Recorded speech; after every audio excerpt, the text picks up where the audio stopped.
Good evening and welcome to the CCH Weight Bias webinar. It is a one-time only webinar and we hope you will enjoy it enough for us to repeat it in the future.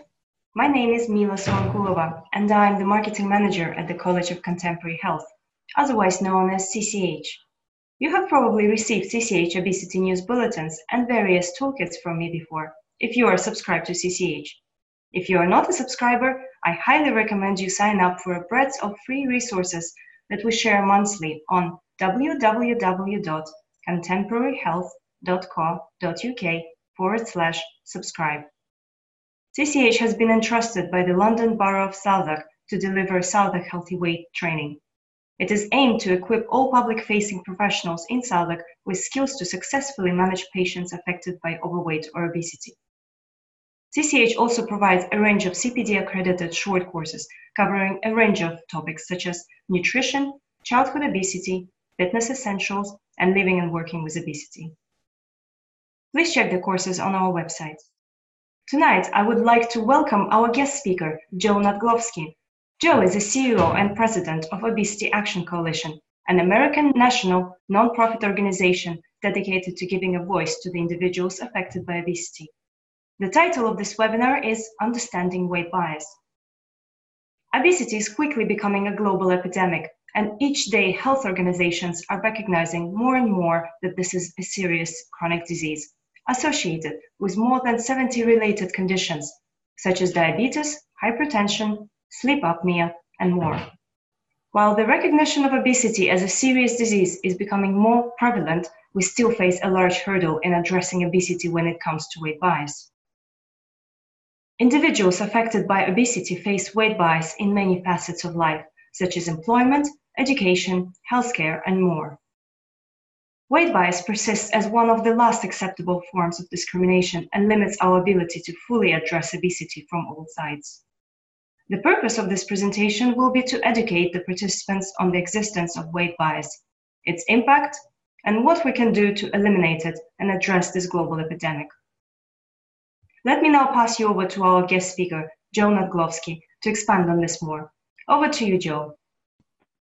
Thanks, Mila, and thanks to the College of Contemporary Health for inviting me to be here today.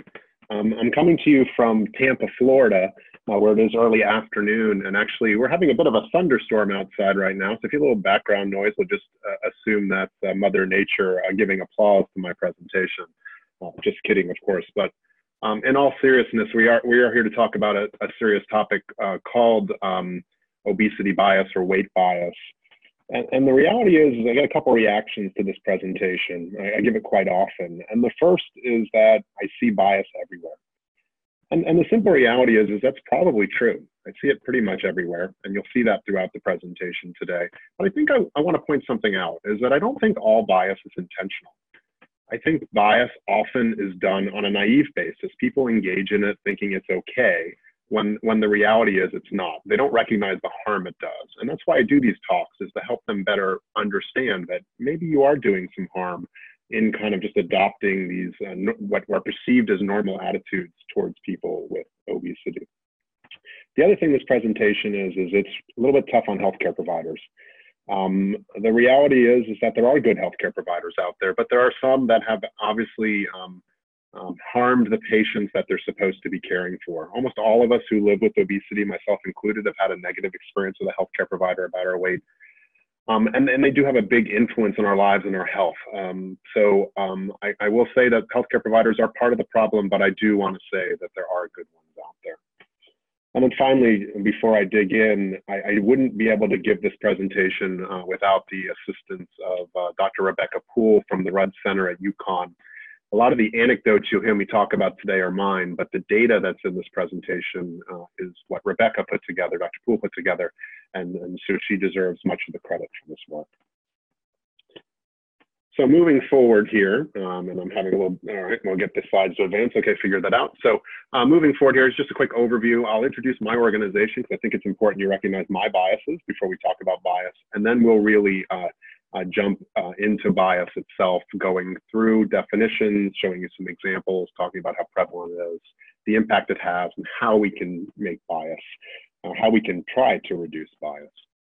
So my organization is the Obesity Action Coalition. We're based in Tampa, Florida. We are now 13 plus years old. And we're an organization of individuals who live with obesity. Some of our members woke up this morning and said, today's the first day I want to do something about living with my weight or addressing my obesity. Others have been dealing with this issue for their entire lifetime. And we are very proud of the work we do. We're actually created after a legislator in the US stood up and said, I'm asked every single day to do something about the obesity epidemic, but it's always by a healthcare professional or a public health official.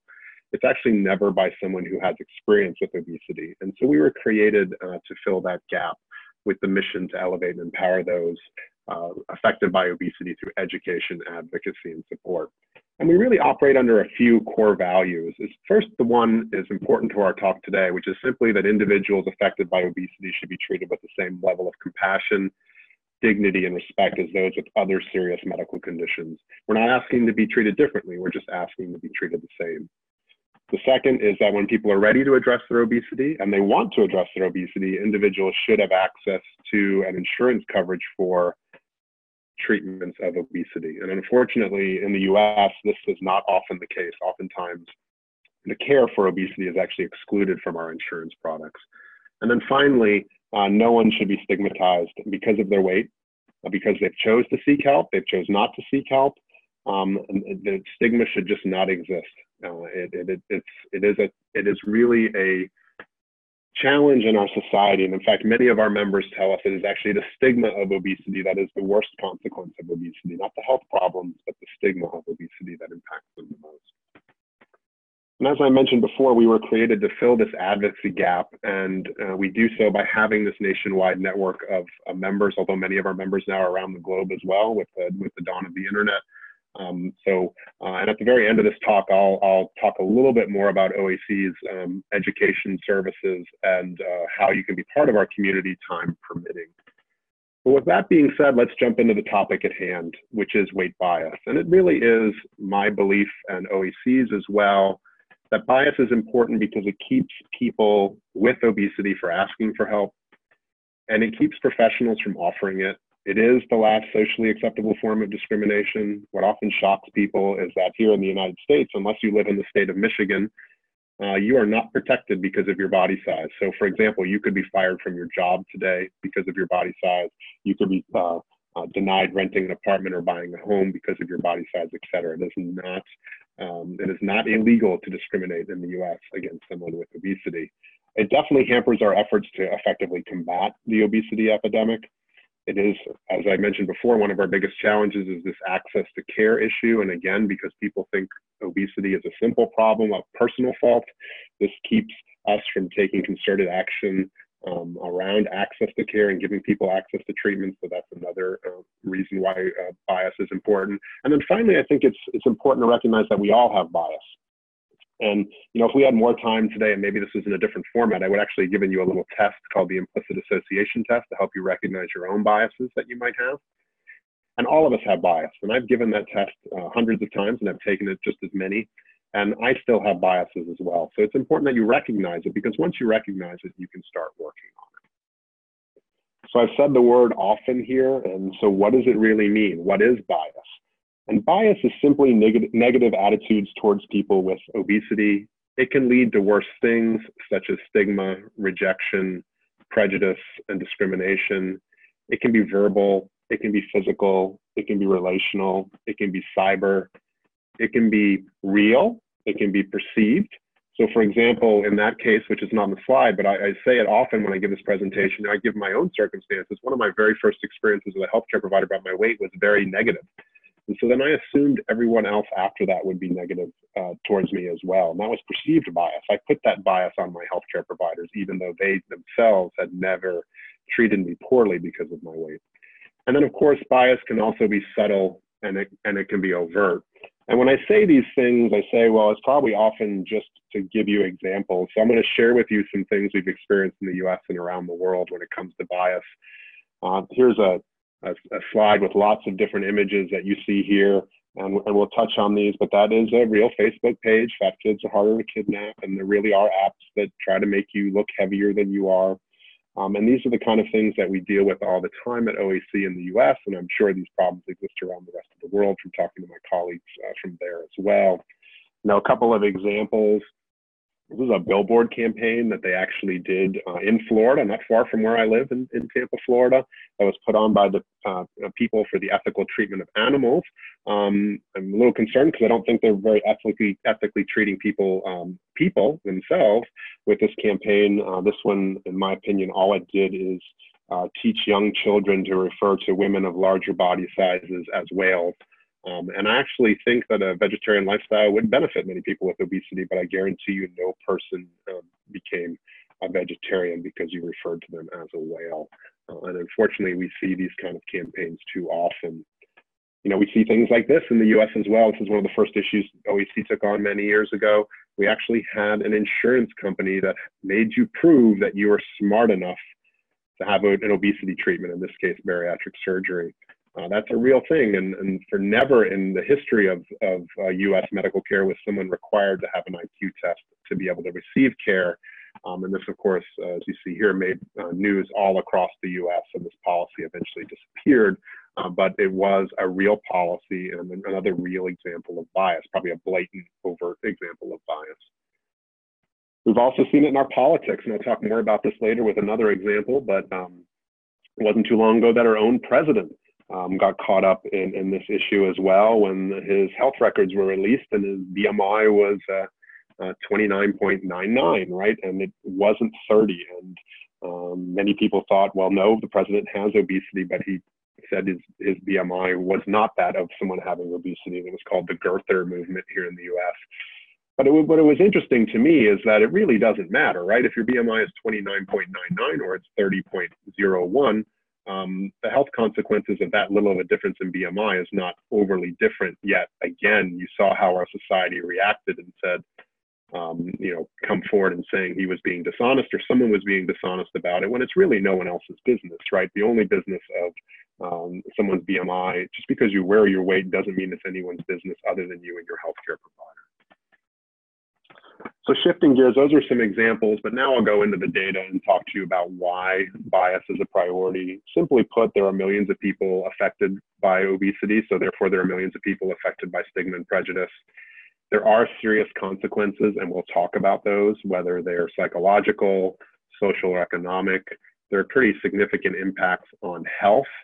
There's this definite reduction of quality of life. As I mentioned earlier, young people often report to me that it is actually the stigma of obesity that's the biggest challenge in their life. And you'll hear me say it over and over again because this is the area I work.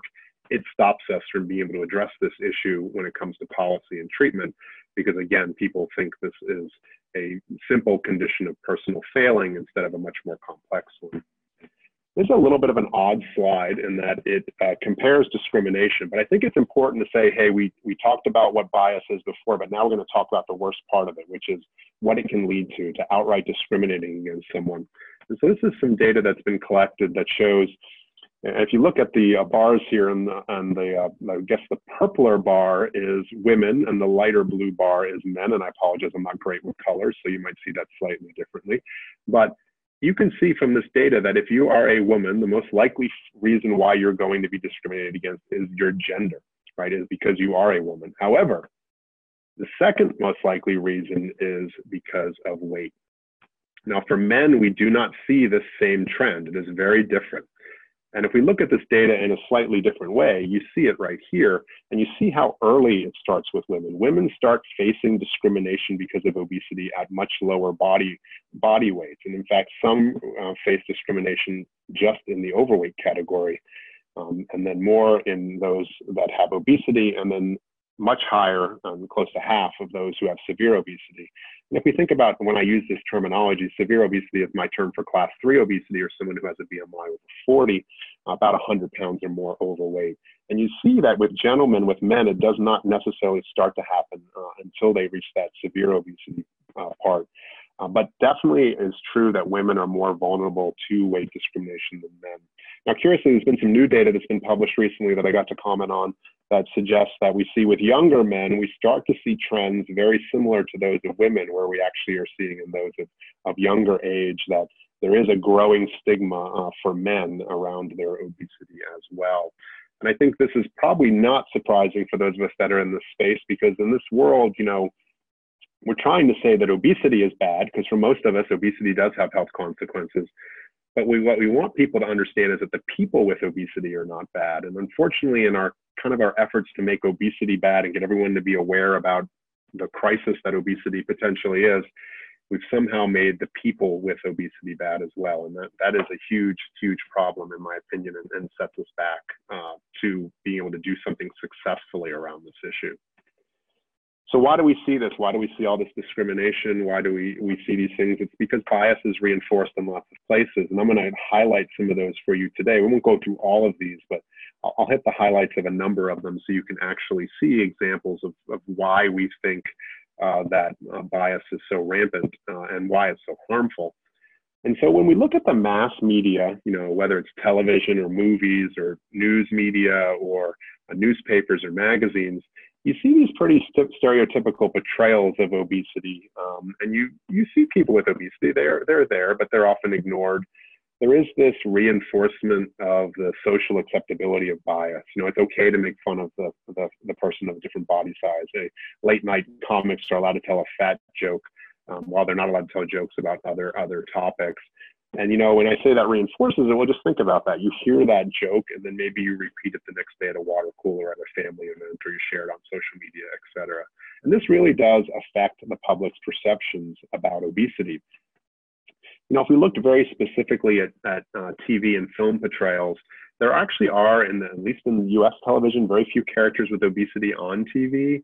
And when they are, they're in these stereotypical roles where they're considered unattractive or aggressive or cruel or having no friends. There are very few positive social interactions or romantic relationships between people with obesity in television shows. For those of you that are from the US or watch some US television, we have a couple of notable exceptions. One show just went off the air called Mike and Molly, which featured two characters in a romantic relationship who both suffered with obesity. And curiously, when that show first started, the network received complaints from the public saying they didn't want to see two people of larger body size engaged in a romantic relationship. Think about that. People took the time to write a television network about fictional characters on a show they don't have to watch, which here in the US, there are 400 other shows on at the same time.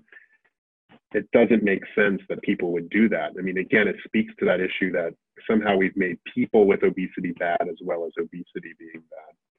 With that being said, there are some notable exceptions on the positive front. We actually have another show in the US called This Is Us that features a character played by an actor named Christie, who is deemed to be one of the most realistic portrayals of someone living with obesity. So I will say the negative outweighs the positive more often, but I will say it's nice to see some people trying to do a realistic, real-world, fair presentations of people living with obesity. And weight bias increases with when people are exposed to TV, film, video games, and magazines. And this just makes sense, right? As I mentioned earlier, you hear the joke, you repeat it, you thinking it's okay that you make fun of people in a certain way. You look at an image in a magazine and you think you're supposed to be remarkably slim and have this unrealistic portrayal of beauty and or health. And so this is probably just common sense, but the data repeats it over and over again. Now we think about our news media and we think, well, maybe they do this a little better, right?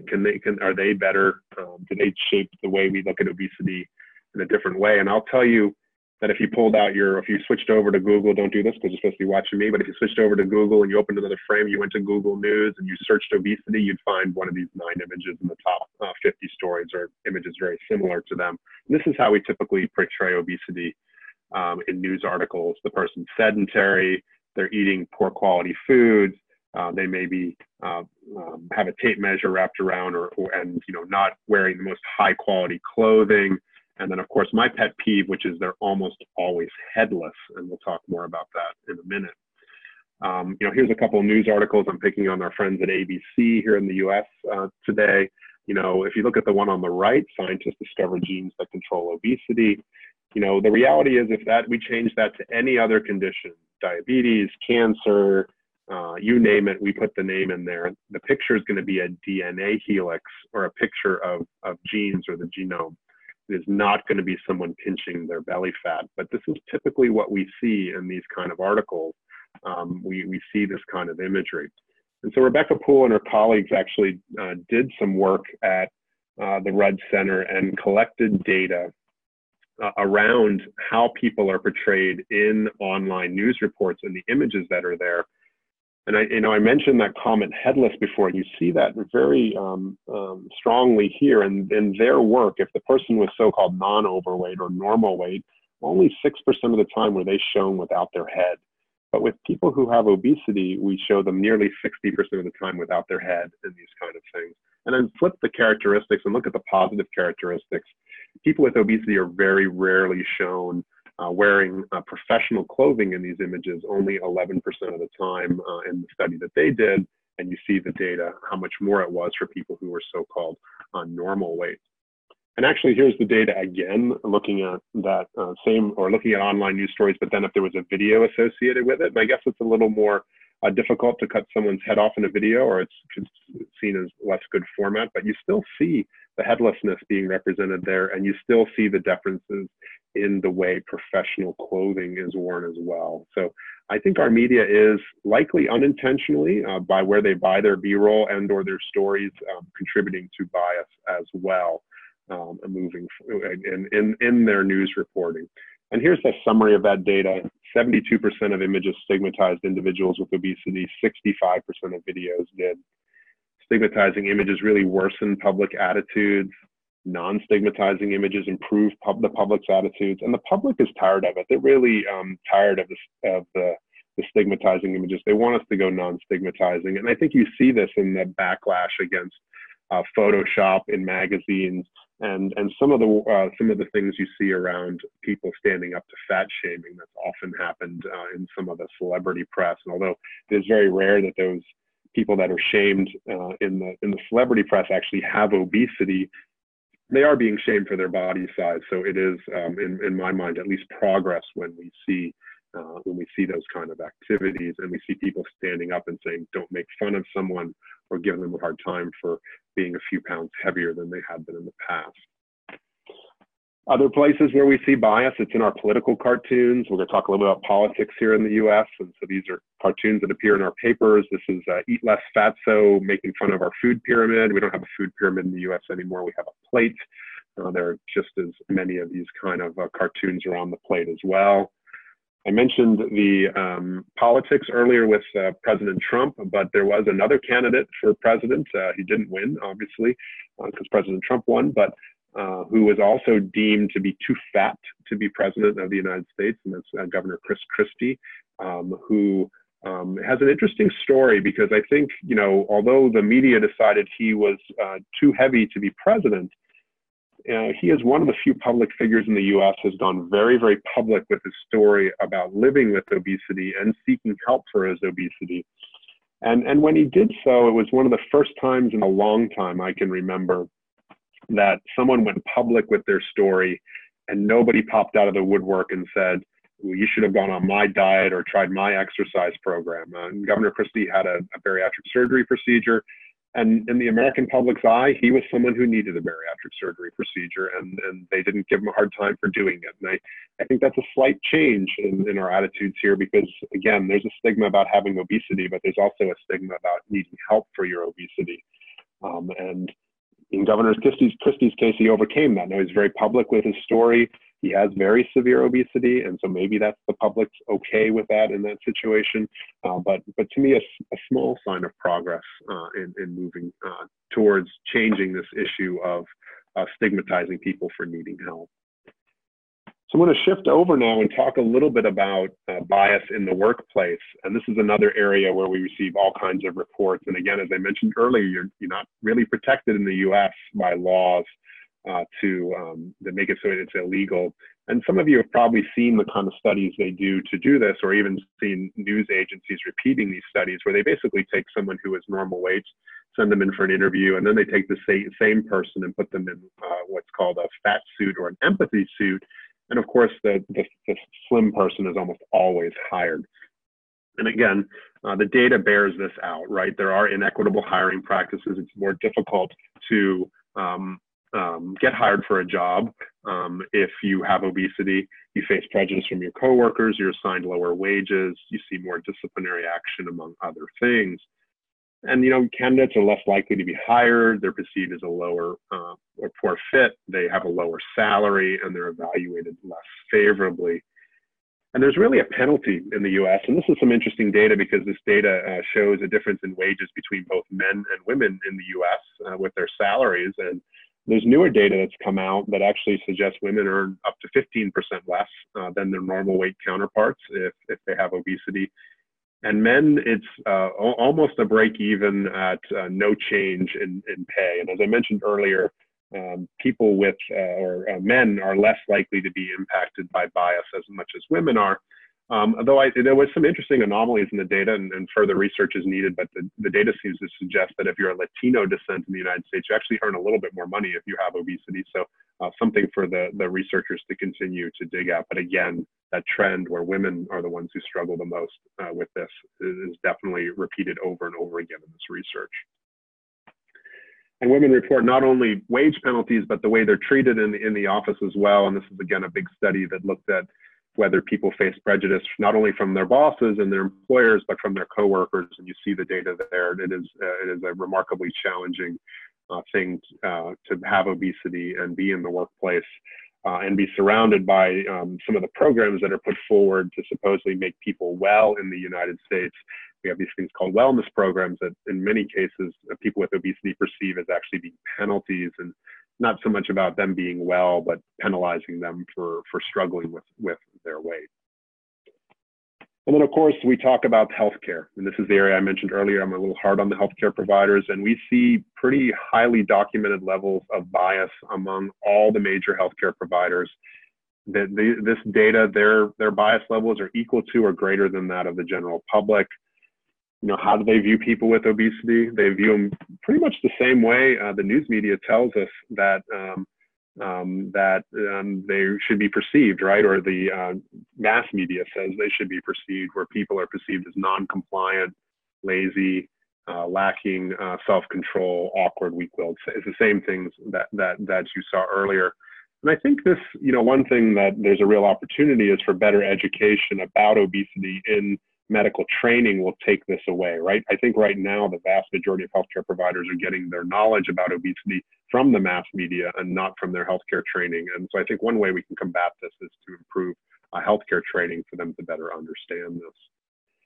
You know, physicians specifically, I'll pick on them for a minute. You know, as patients' BMI increases, physicians report, look at that when they're less desire to help the patient. You know, that's, you have a pretty complicated condition in obesity and you have less desire to help somebody. That is disappointing. Part of that may be based on frustration because we haven't had tools or options to help people lose weight. There are more and more of these coming forward every day. And then again, hopefully better training will change that moving forward in the long run. And then nurses as well. So you imagine looking forward to see how nurses view people with obesity, and the statement that stood out to me where that 24% agreed that patients with obesity repulsed them. And I always think to myself, imagine what a nurse sees on a daily basis and it's obesity that repulses them. It's hard for me to understand that. And again, not all our nurses feel this way, but it is what this one study showed, and I thought it was important to share. I also will say some of the bias that nurses face towards obesity is that, you know, they're the ones who often have to move the larger patients. And for many years, they didn't have the right equipment or right training to do so.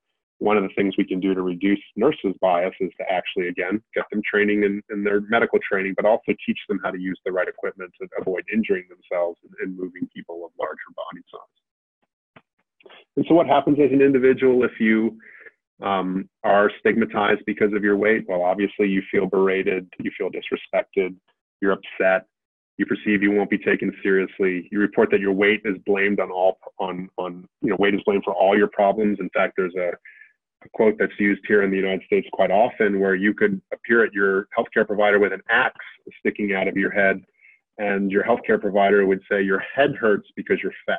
And so, but this is a real problem, and many patients do report that obesity is blamed for all their problems. Now, obesity causes many health problems, but it doesn't cause every health problem, and I think it's important that people recognize that. And this really makes people reluctant to address their weight concerns. And of course, if you're a patient or a parent of a child that has obesity, you feel especially blamed and or dismissed. There are not a great deal of options for people who are adults who have obesity. There are even less options for children who have obesity, and it makes it especially challenging. You know, the folks at the Rudd Center, when they were collecting some of these stories, you know, the last one on this list stands out to me, which was, you know, once I was going to have surgery, I'd be taken to the basement of the hospital, we weighed on the freight scales. I've never forgotten the humiliation. You know, there's really no excuse that this happened anymore. The scales that weigh to higher weights are widely available. You know, when you schedule a procedure for a patient, you should know that that patient has a larger body size, and there, at least here in the US, there are at least 1,000 bariatric hospitals. So this should not happen in today's day and age, but it still does, and it's unfortunate. And you just have to remember that once somebody's treated this way, they're not going to re-engage with the healthcare system. They're going to run away from healthcare, and they're only going to get sicker and sicker if they were sick in the first place. So this really affects quality of care. And again, if you look at people who have obesity, on average, they spend less time in their doctor's appointments than someone who doesn't have obesity. So you have one of the most complicated health problems people can have with lots of comorbidities associated with it, yet they spend less time in the doctor's office. That just amazes me. And I think that's partially based in bias. That's partially as me as the patient being afraid to talk to my doctor about my weight, and the doctor not wanting to bring it up because either they're not trained to do so or they're uncomfortable to do so. And then so neither of us do, and the reality is we have a really short visit. But that's not good for patients in the long run. More people need to be comfortable having these conversations, both from the patient and the healthcare provider perspective. Does this impact care? And yes, it does. So patients with obesity are less likely to go for their preventative screenings, to get their cancer screens, their pelvic exams, their mammograms. Kind of the horror stories and the notes we've received here at OAC are heartbreaking when family members share their experiences. You know, my aunt was stigmatized by a healthcare provider, and then she never went back, you know, for her annual physicals and things of that nature, and she died because of an undetected cancer, et cetera. Those unfortunately happen too often. And the reality is those of us who struggle with their weight are more likely to cancel or delay appointments. I'm a person who's dealt with this myself. I know in one of my own experiences in trying to lose weight, I delayed my annual physical because I know I'd gained weight that year, and I delayed it for about 6 months without a consequence. But, you know, it was me saying, hey, I can lose this weight and I don't want to get made or given a hard time by my healthcare provider about my weight. And so I delayed it. Curiously, when I finally worked up the courage to go in and have that go into my healthcare provider didn't bring it up, and she was walking out the door. And healthcare providers hate this when you say one last question as they're walking out the door. But then I asked the question, could we talk about my weight? And actually, she set me on a journey back towards better health. But it is interesting to see that, you know, many of us think, hey, just give me a couple more months, I can get this weight off. And the reality is that you get caught up in this unending cycle of actually never making it to your healthcare provider. And I put this on the slide, and I apologize, the formatting's off slightly there on my screen at least. You know, if your doctor stigmatizes you because of your weight, how do you react? And I remind folks of those bottom two items. I'd seek a new doctor, I'd avoid future health appointments. 40% of their business is walking out the door. So when I train healthcare providers about this, I remind them of this, that, hey, you need to treat your people with dignity and respect, because otherwise you're going to lose them to the care that they need. So this is a really cool visual graphic that Rebecca Poole and her colleagues put together. I've known as a cycle of bias and obesity. And if you look at obesity rates in the US, they're at least leveling off in general, getting kind of flat at close to 40% of the population, which is a significant number. But if we look at the rate of people who have severe obesity, it's still growing dramatically. And in fact, in just the last 5 years, the number of women with severe obesity has close to doubled in the US. And there is some belief that people start in the top right-hand corner here with obesity. They face the health consequences of it. They go to the healthcare provider more often. They have these negative experiences in the healthcare environment. They continue with all these negative emotions that are associated with it. They avoid healthcare. They have more unhealthy behavior, more poor self-care, and they are caught up in this cycle. And this may be contributing to that dramatic rise in the number of people who have severe obesity. So I've talked a few things already about this, about the consequences of weight bias. But I will say that there are social, psychological, and medical consequences. There's social rejection, especially in younger ages, lower peer acceptance, worse relationship quality, poor academic performance. We see some avoidance in school. We haven't talked a lot about kids today. We could do a whole separate presentation on bias in kids and bullying and things like that for those first categories. And I mentioned the hiring practices and the lower wages and prejudice from employers as well. You know, one of the things I will tell you, and I'll spend a second on this slide, is that we have a lot of folks who engage in bias, and usually I have to call them up and I say, you know, why did you do that? And they almost always tell me that they did it because they were trying to motivate someone to address their weight. And then I point them to this data, which basically suggests that if people are stigmatized because of their weight, they don't actually lose weight. They gain weight because they engage in binge eating, they cope by eating more food, or they go into some kind of crazy yo-yo diet, which ultimately usually sends them on the upward trend for weight, not a lower trend. And so this idea that, you know, if you make fun of someone and you're helping people is a false one. And, or if you're trying to motivate someone by giving them a hard time, it's definitely a false one. And this was tough for me to accept, you know, in all my years of life and all the people I know who have struggled with their weight. And maybe when I looked at myself and my own views, you know, and those of my family members and others, you know, I've given them a hard time about their weight before, especially before I struggled myself. And I thought I was doing it out of love or caring or worry that, you know, they would be sick or not around, but I was actually contributing to their problem or contributing to the problem. And so I would ask you if you see yourself in this boat today, or if you see yourself having engaged in this behavior, let folks know that, you know, you're sorry for that behavior. And the reality is it may have been your lack of knowledge around this, and that you may have contributed to their problem, not helped them. But you can make up for that. And I've done this in my own life where I actually talked to someone who I'd previously stigmatized because of their weight. And it's changed our relationship. Of course, they blew it off and said it was never a big issue. But now they actually have real conversations with me about their weight in a constructive way, which they never had before. So it is one small way that you can go back and try to fix something if you see yourself having engaged in this behavior in the past. And here's the data again that shows around, and this was a study of women that shows how eating is a common coping strategy to stress, and we covered that already. Now, of course, if people eat more because they're stressed and because they're stigmatized because of their weight, this obviously, it's common sense, it impairs their weight loss efforts.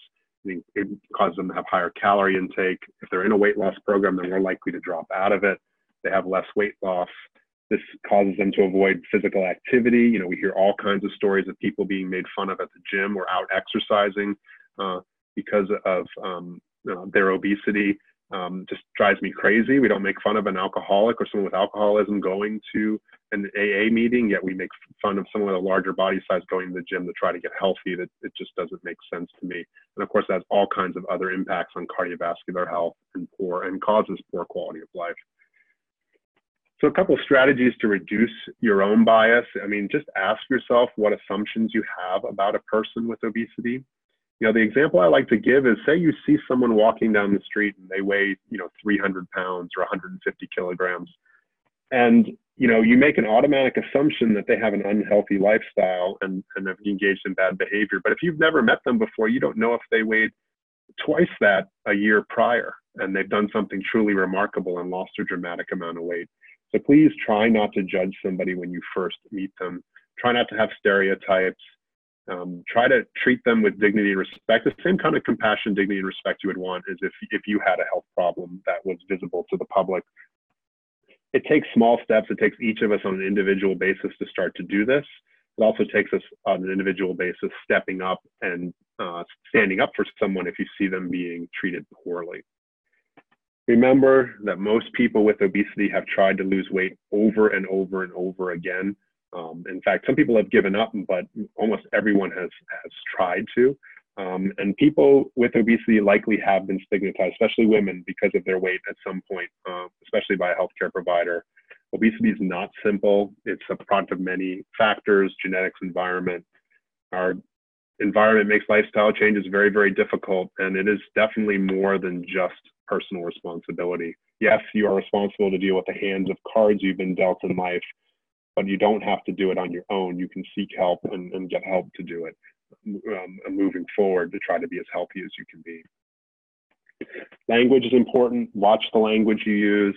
You know, the words like obese and fat, etc., are often very, very stigmatizing. You know, simply talking about weight in general usually works the best.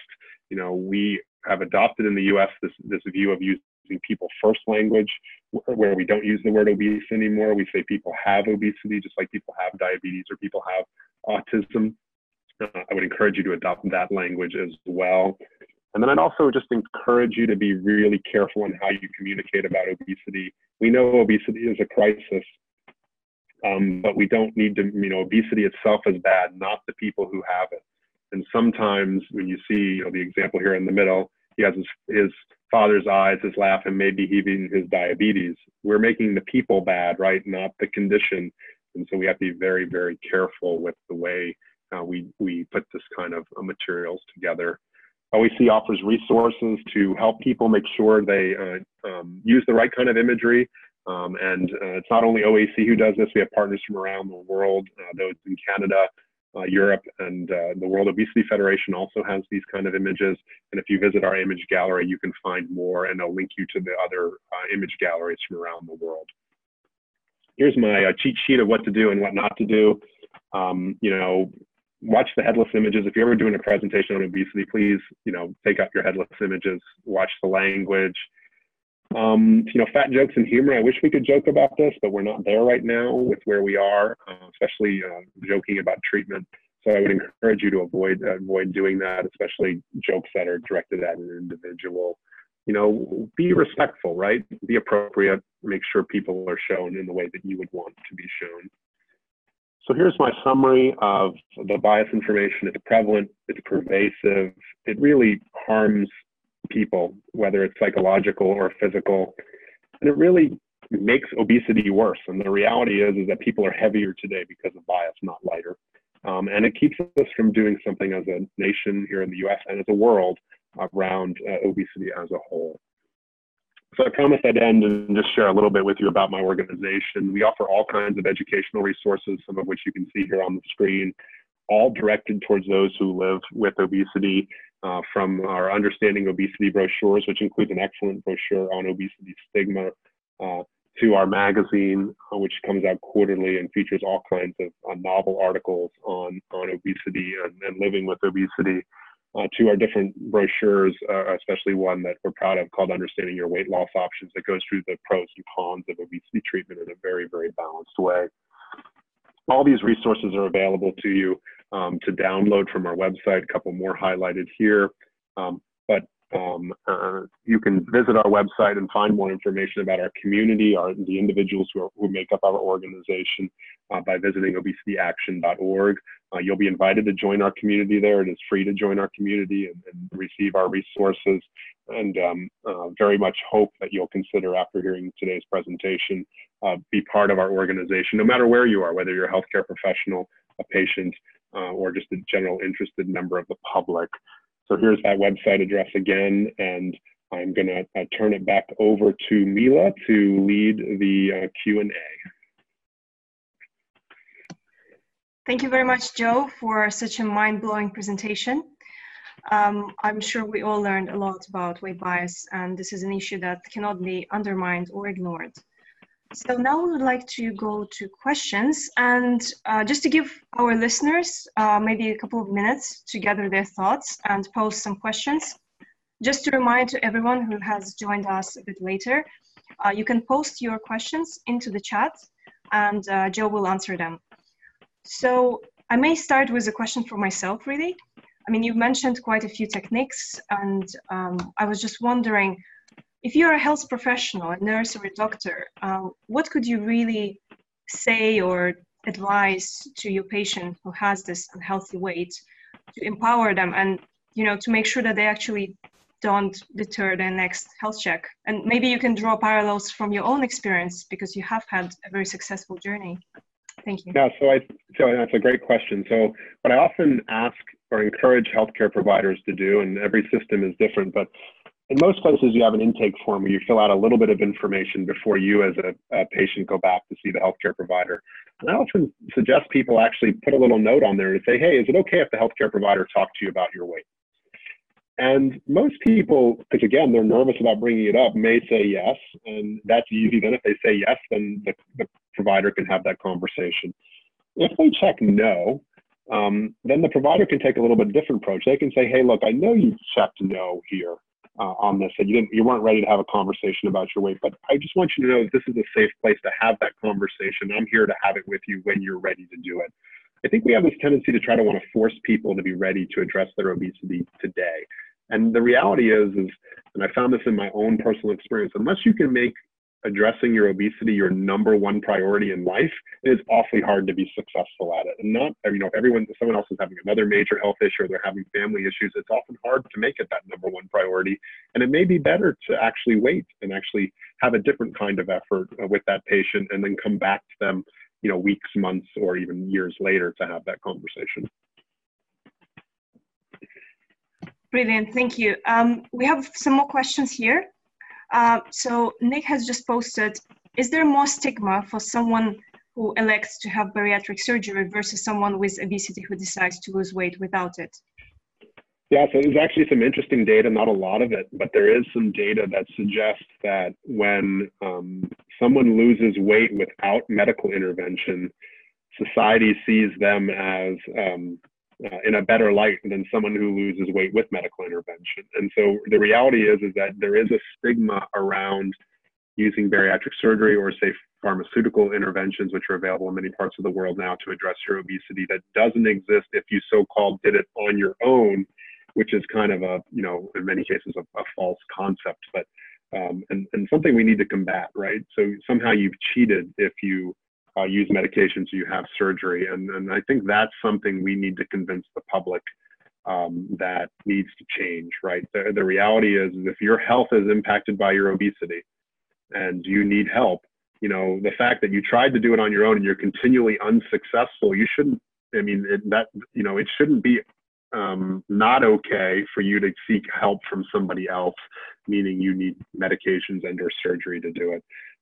I think part of that, to address that, will take up more people who have had surgery speaking up. We have lots of people who do that now to talk about how surgery is not the easy way out, and it is actually challenging. A lot of people who have had surgery have long-term challenges because of their surgery, but many people still remain somewhat private about their surgery, or they're public that first year after they have it, and then they don't talk about it anymore.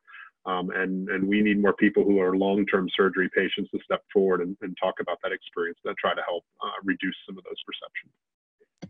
Perfect, thank you, Joe. We have a question here from Stuart. What interventions are effective in reducing weight stigma? Yeah, so I mean, if we think about how we would define interventions, I think one of the things, the simplest things that I often engage in to try to reduce bias is if I'm having a conversation with someone who is obviously biased, I spend time actually trying to convince them not that bias is bad, but that obesity is complicated. And we actually see from the data that if people recognize that obesity is not simply just about a personal failing, that they're less likely to engage in bias. I think that type of activity is it's challenging at times, because if you have somebody who comes forward and says, look, no, I have to tell it as it is. These patients are blah, blah, blah, and they need to do this. And then I have to remind them about, well, what about this? What if they have a genetic challenge? Or what if they're taking a medication that's contributing to their weight? Or what is this? And they'll always say, well, that's only a few people. That's only a few people. But by all the examples I give, in the end, it's probably the majority of people who actually have these complicated situations, not the simple ones they're talking about. It is not perfect. But it is what I found is my number one go-to tool on an individual basis. Now, if we're talking about interventions on a kind of a global basis or a larger scale basis, I think we have to go straight to education, as I mentioned earlier, whether it happens in medical training and or in our school systems for your children, where bullying is something that's now talked about in many school systems, but It is bullying about gender and religion and other and racial and ethnicity, kind of issues. It's not talked about with weight. Weight is really the original form of childhood bullying, and that's another intervention where I encourage people, especially our members, to go talk to their school boards about, hey, can we change our anti-bullying program to actually make sure it includes some information about weight-based bullying, because that is missing from too many of those programs. I have a school-age child, and I saw their anti-bullying materials, and there's nothing mentioned in there about weight, and that's the original form of bullying. Perfect, thank you so much. We have a question from Divya here. You mentioned quite a few resources in the test, and she's asking, would you encourage us to use the test that you mentioned earlier with our colleagues to prompt awareness around their own bias, or any other tools that you would suggest, please? Yeah, so I think one of the things that, the implicit association test, you can go to projectimplicit.org and you can actually download that test and do it online. It is just a shock value very quickly. When I deliver it, and I usually deliver it on paper when I do it in person because people don't want to turn it in and be graded on it. But when I deliver it in person, it really shocks people into recognizing they have bias. Some people say, I have no bias at all. I'm perfect. I'm a great person. I treat people with dignity and respect. And then they start to complete that test, and it's very obvious when you take it, because it's a word association thing. As soon as you take it, you have a problem, right? And then it shocks you into listening to a conversation like the one we just had to say, maybe I'll be a little bit more open-minded. So I do think that implicit association test is a good way to go to shock somebody into thinking a little bit more about this. Great, thanks. Obviously, you mentioned that a contact with health professional is quite crucial.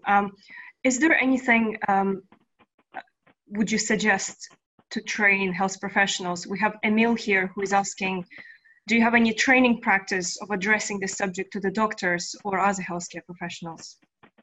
So curiously, OAC actually has a training that's in development right now that we're looking forward to bringing forward towards healthcare providers. But I'll give some basic advice, and a lot of it, again, in the U.S., there have been these new competencies that have been developed around obesity in general that include recognizing bias.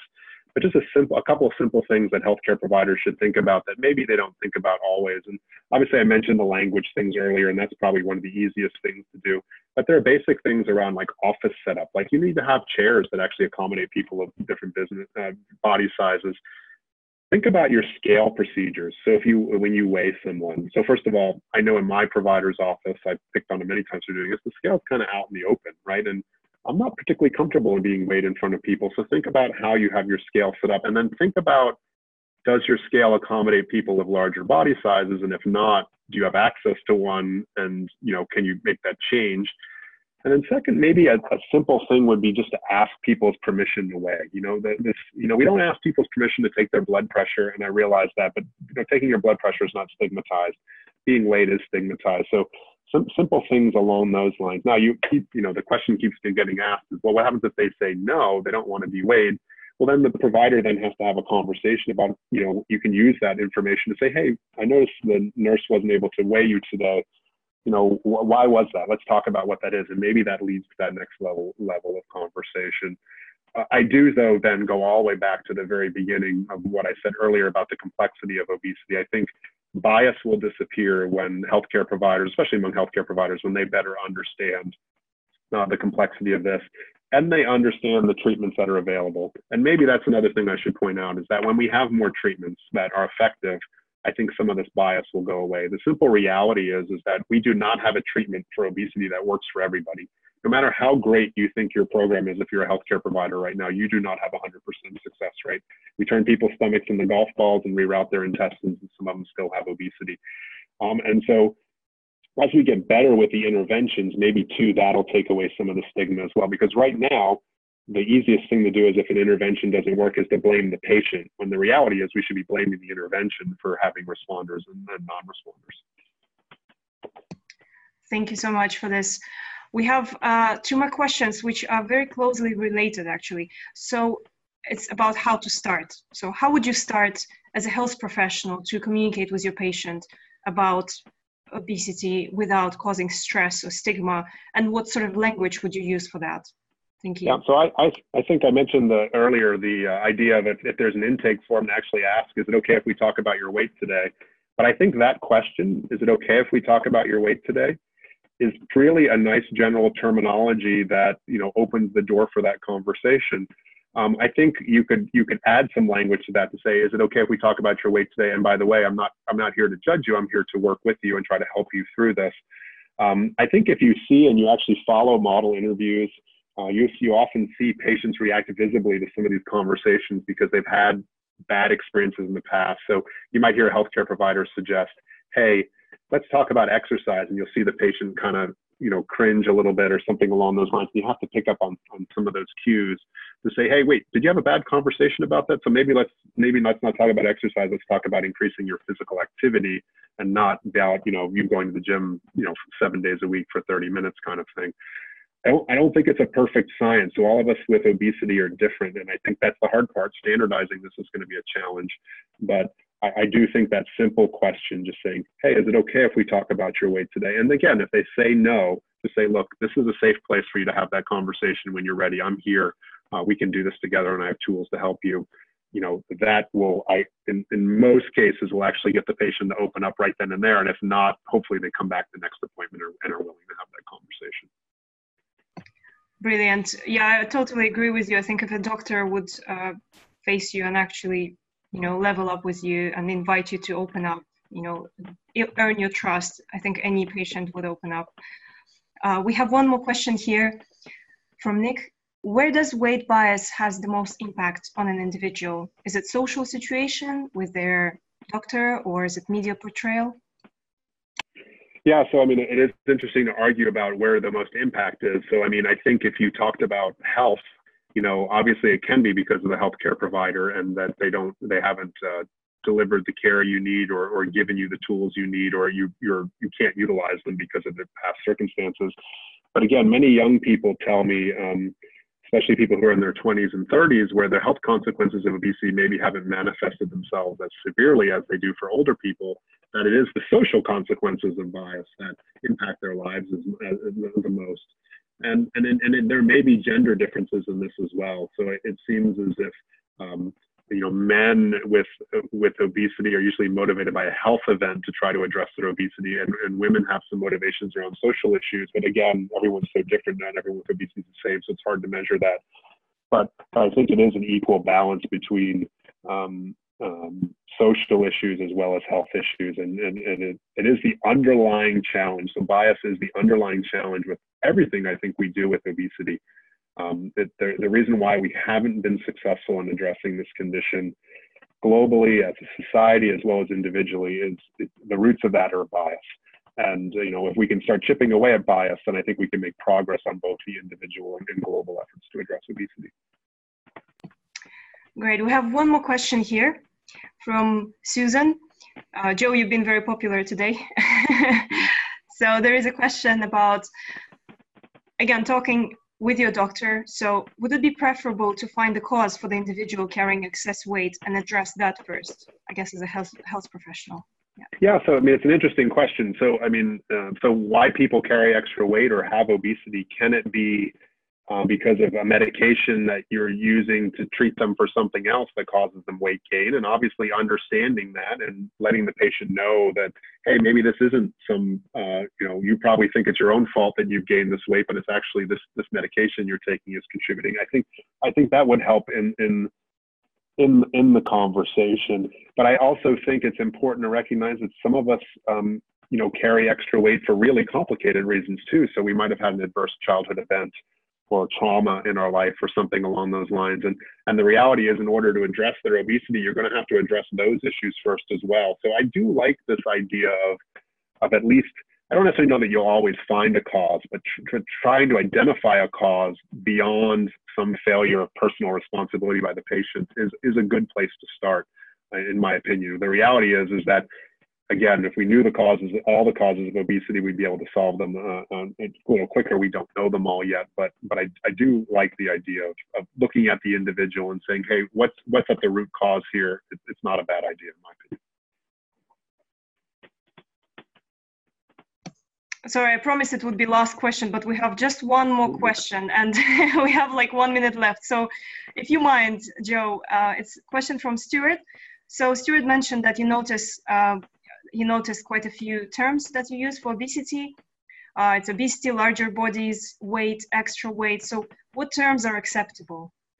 Yeah, so I think all the ones I mentioned there are good. The ones I would encourage you to avoid, although some people try to claim the word fat, it does offend many people, so just something to keep in mind. So definitely don't call someone fat.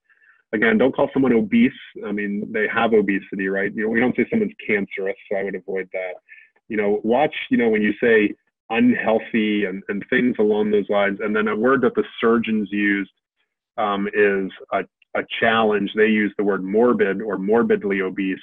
And again, that word, I use the word severe obesity and it's replaced, because not everyone who has a larger body size is morbid because of their larger body size. So those are the words I would encourage you not to use. And I will say that even the word obesity, you use it in a clinical sense. I mean, you're probably just easier just talking about weight in if it's any sense other than a clinical sense. Great, thank you so much. I'm very curious to ask you, I'm sorry, this will take a bit longer now of your time, but you mentioned quite a lot that weight bias is particularly prevalent amongst females. And I was just curious to know what would be, I guess, tools or ways you would approach a patient who is female and with her excess weight. Is there going to be any difference the way you would approach this? Yeah, so I think the knowledge that it would be is they've likely had a bad experience in the healthcare provider's office. So I think you need to make that experience as comfortable as possible, and then maybe start in a way that is about kind of getting them to open up around the topic more than you forcing them into a conversation. I think that's the best advice. Again, everyone's on an individual basis to have that, so it is really hard to do that. I will say that you know, if we took the difference between men and women, so men are often the folks who don't go to the doctor until the last second, right, kind of thing is a perception that's out there, true or not. And so maybe the conversation's easier with men, but I'm not 100% convinced any of us are particularly comfortable having the conversation. But with women, I would just urge that caution that they've likely had a really bad experience in the doctor's office before. Perfect. Thank you so much, Joe. Thanks once again. And as exciting as it is, it's time for us to wrap up. I'm sure our listeners really enjoyed listening to this talk tonight and sharing your insight into weight bias. Thank you all for listening and participating with your questions. For all of you who would like to listen to this webinar once again, we'll share a recording of it in the next week or so. So please keep an eye on your email inbox. If you are not a CCH subscriber, make sure you sign up at www.contemporaryhealth.co.uk/preferences. We hope you enjoyed this webinar, and if you would like to see more of such webinars in future, please tweet us your feedback using @CCH Health handle. Otherwise, you can email us as well on info@contemporaryhealth.co.uk. And if you'd like to get in touch with Joe, Joe's Twitter account is @obesityaction, and the email address is info@obesityaction.org. So this was the College of Contemporary Health, CCH, facilitating the weight bias webinar with Joe Nadglowski. Thank you very much, Joe. He's the CEO of Obesity Action Coalition. Thank you very much, and I hope you have a great evening. Thank you very much, Joe. Thank you for having me. Have a good night. Good night. Cheers. Bye-bye.